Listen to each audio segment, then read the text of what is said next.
All right, girls, it's your turn. I'm going to do the audio for your Claudette Colvin Twice Toward Justice book. We're doing chapters 7 and 8 for you, and we will have 9, 10, and the epilogue when we get back. It still feels like a lot in the book, but there's a whole bunch of extra at the back that we're not going to read. Okay, so I am going to start with chapter 7. As Rosa Parks walking up the steps, it says another Negro woman has been arrested. That's the chapter title. I highly suggest that you get out your reading guide to follow along as you listen. Fill in the answers the best that you can. Here we go. The book may be in my face a little. Sorry. On December 2nd, 1955, tens of thousands of Black Montgomery residents studied an unsigned leaflet bearing a brief typewritten message. It began, "Another Negro woman has been arrested and thrown in jail because she refused to get up out of her seat on the bus for a white person to sit down. It is the second time since the Claudette Colbert," they messed up her name in the paper, so since it's in this book, it's printed as Colbert the way it was put in the newspaper, but we know it's Colvin. Case that a Negro woman has been arrested for the same thing. This has to be stopped. It concluded, "We are, therefore, asking every Negro to stay off the buses Monday in protest of the arrest and the trial. Don't ride the buses to work, to town, to school, or anywhere on Monday. You can afford to stay out of school for one day if you have no other way to go except by bus. You can also afford to stay out of town for one day. If you work, take a cab or walk. But please, children and grown-ups, don't ride the bus at all on Monday. Please stay off the buses Monday." The author was Joanne Robinson, who had been up all night with 2 student assistants at Alabama State, feverishly running the flyers off on the college's mimeograph machine and bundling them into packages. When they finished, she placed a phone call to activate a network of distributors already in place. Soon 20 or so allies were stationed at their posts throughout the day, craning their necks, watching for Robinson's car to come into view so they could receive their bundles of flyers and start passing them out in schools, offices, factories, stores, restaurants, and beauty parlors. "Read it and pass it on," the distributors instructed, and sped off. 2 of Robinson's most trusted lieutenants were Claudette's favorite teachers, Miss Nesbitt and Miss Lawrence. By nightfall, most blacks in Montgomery knew what was up. Those who didn't know about the one-day bus boycott read about it in the next morning's Montgomery Advertiser, in a story leaked by E.D. Nixon to a trusted reporter. The other Negro woman arrested was Rosa Parks. Just the afternoon before, Miss Parks had refused a driver's command to give up her seat to a white passenger on a crowded bus. Then, as had been the case with Claudette, the driver called the police. Officers boarded, and one asked her, "Why don't you stand up?" She replied, "Why do you push us around?" He answered, "I don't know, but the law is the law, and you are under arrest." There, the similarity to Claudette's arrest ended. Rather than being grabbed by the wrists and jerked up from her seat with belongings flying everywhere, Rosa Parks stood up. One officer took her shopping bag, the other picked up her purse, and they escorted her off the bus into a patrol car. She sat in the back seat alone, her hands uncuffed, as they drove to the police headquarters and then to City Hall. After her fingerprints were taken and the paperwork completed, she was allowed to telephone her family. Soon, E.D. Nixon and 2 white activists, Clifford and Virginia Durr, hurried downtown, paid her bond, and took her home, where Fred Gray later met her and agreed to be her lawyer. The next Monday morning, Mrs. Parks was found guilty in a brief court hearing. She was released upon payment of a $10 fine and $4 in court costs. Gray told the judge to expect an appeal. When Mrs. Parks walked out of the dim courtroom in the cool, bright morning, she was surprised to find several hundred cheering supporters waiting for her. Claudette had lit the fuse to a powder keg of protest, but her rebellion had caught Black Montgomery by surprise. Now, 9 months later, Rosa Parks was embraced by a community ready for action. Claudette had given them the time to prepare. As Fred Gray later said, "I don't mean to take anything away from Mrs. Parks, but Claudette gave us all the moral courage to do what we did." Married and in her early 40s, Rosa Parks is widely known as an activist through her work with the Montgomery NAACP.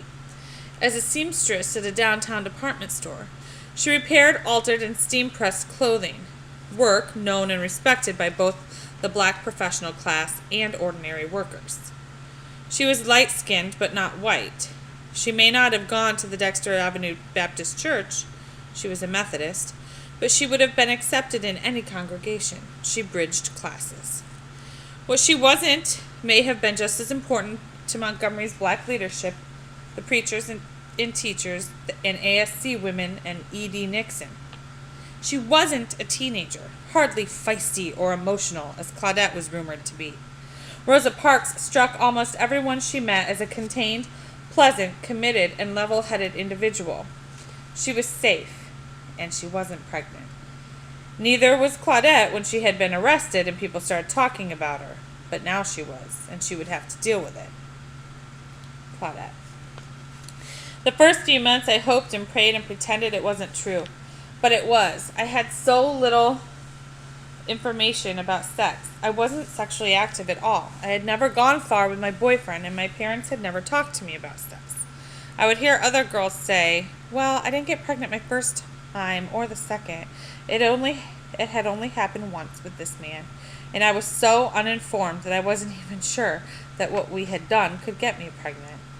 But it had, and I thought my mom was going to have a heart attack when I told her.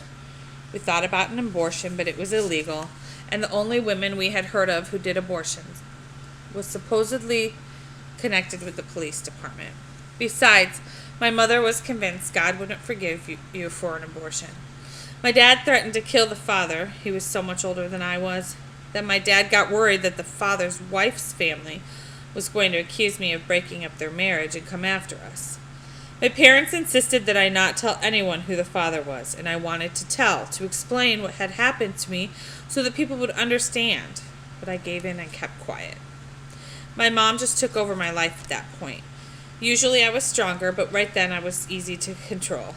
Of course I couldn't marry the father. I didn't love him, and he was already married. My boyfriend, Fred Harvey, came to our house and asked to marry me, but my mother said he would just be doing it out of pity. I wanted to say yes, but I backed down. This is scandalous. This is why we usually read it together in class. And I apologize you have to do this one by yourself. So please make sure that you're asking any questions and realizing that this girl is a little older than you are, though still quite young for this situation. We should learn from her mistakes for sure. We decided I'd keep my pregnancy a secret as long as I could so I wouldn't get kicked out of school. The rule at Booker T. Washington was, if you're pregnant, you're out. Then when Christmas break came, I would tell the school I was sick and go to Birmingham and live with my birth mother and have the baby there. After that, I would leave the baby with her for a while and come back to Montgomery and finish high school. I would only have one semester left. But I started showing too early. Late in the fall, a few girls caught on. They'd say, I thought you had more sense. I didn't have any answer to that.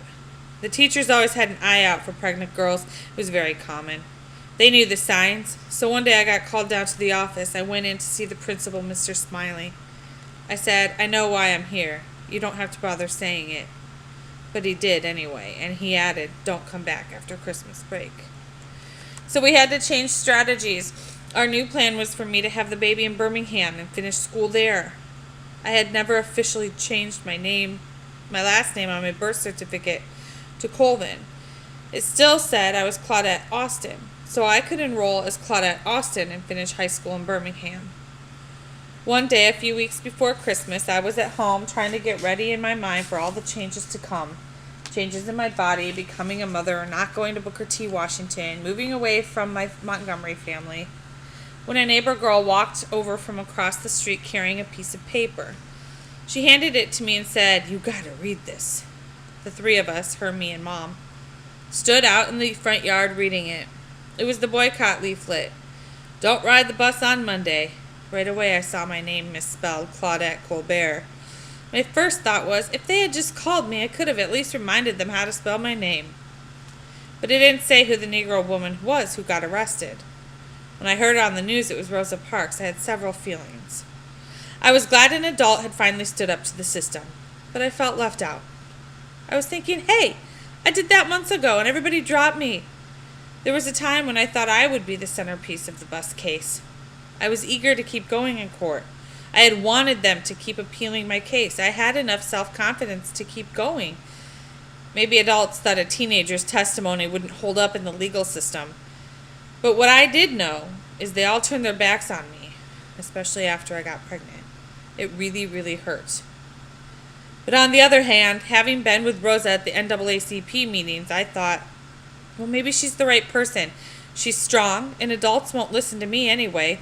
One thing was for sure, no matter how I felt or what I thought, I wasn't going to get my chance. Dr. Martin Luther King Jr. rose early the morning of Monday, December 5th, rushed to his picture window and peered out at the first buses as they moved past his house.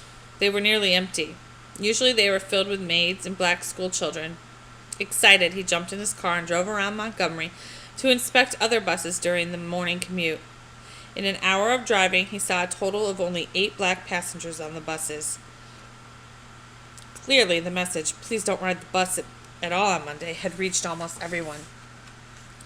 That evening, a mass meeting was held at the Holt Street Baptist Church to celebrate the day's triumph to plan for the future. By 7 p.m., nearly 1,000 people were wedged shoulder to shoulder inside the brightly lit church, while 4,000 more gathered outside in the chilly darkness to hear songs and speeches and prayers broadcast through makeshift speakers. It's cold in my house. Dr. King, elected just that morning as president of the Montgomery Improvement Association, was the main speaker. It was his first major public speech that wasn't a church sermon, and he needed to inspire his crowd. When introduced, he grasped the sides of the pulpit and took a moment to collect himself. Turning to Rosa Parks, seated behind him in a special place of honor, he began. Just last Thursday, one of the finest citizens in Montgomery was taken from a bus and carried to jail and arrested because she refused to give her seat to a white person. And since it had to happen, I'm happy it happened to a person like Mrs. Parks, for nobody can doubt the boundless outreach of her integrity. Nobody can doubt the height of her character. Nobody can doubt the depth of her Christian commitment. Toward the end of his address, Dr. King delivered lines for which he would be remembered. And we are determined here in Montgomery, he said, his voice rising in intensity, to work and fight until justice runs down like water and righteousness like a mighty stream. His passionate words rocked the church. Standing beside love is always justice, he continued. Not only are we using the tools of persuasion, but we've got to use the tools of coercion. When King sat down to thunderous applause, the crowd inside and outside was ready to act. The Reverend Ralph Abernathy took the pulpit and read a resolution asking that all citizens refrain from riding buses operated by Montgomery City Lines, Inc. All in favor of the motion stand, Abernathy said. Everyone in the room climbed to their feet. It was the first of millions and millions of steps to come. The Montgomery bus boycott was born. Claudette. Mom and Velma went to the mass meeting, but I stayed home. I was in a different mind. I was depressed. I was pregnant. I had been expelled from school, and I was leaving home. I had already taken the NAACP records back to Rosa's house and left them with her mother. Right before Christmas, Mom drove Velma and me to Birmingham. We had Christmas there with my birth mother's family and visited some friends. Then Mom and Velma went back to Montgomery. I was on my own. That was an important time for me. My parents were so strict, especially Mom. She tried to make all the decisions for me. Being away from her in Birmingham gave me a chance to clear my head. I thought a lot about what was going down in Montgomery. A protest of some kind had been coming on for a long time. Black people weren't going to take segregation much longer. If you were black, you experienced abuse every day of your life. Every day. You couldn't even walk through the park without looking over your shoulder for a policeman. The bus boycott was a way of expressing anger at the system at last. I was thinking, where are we going? In church, the adults kept saying Reverend King would eventually be driven out of Montgomery, or they'd murder him, since whites would never give in. People were saying the boycott wouldn't succeed, but I was glad it was happening. So many black people were just struggling from day to day, most of us. We had to do it. There had been so much injustice, from Jeremiah Reeves to all the horror stories involving black women abused by white men, to my own arrest. I really wanted to be part of the boycott. I also used the time to clear my head about my own life. When I left Montgomery, everyone was saying I was mental and crazy, but I wasn't. The most horrifying part of my last year hadn't been finding out I was pregnant or getting kicked out of school. It was the sound of the jailer's key in the cell door. It was my arrest, and I hadn't gotten through that. The pregnancy was, in a way, a chance to regroup and think about my life. I was a healthy young woman, and I was going to have this baby, and I would deal with motherhood when it came. I could take the GED, a high school equivalency exam, in Montgomery and get my diploma that way. I only stayed in Birmingham about 2 weeks. I missed my dad, QP. He was always there for me. Besides, I'd had justice on my mind for a long time. Just because I was pregnant didn't change my mission. I had been talking about revolution ever since Jeremiah Reeves. I wanted to be part of the bus boycott, even if I couldn't be a leader. I had helped get all this started. So I went back home. That's the end of Chapter 7. Chapter 8 is titled Second Front, Second Chance. I'm going to make a different video for that, so we'll have 2.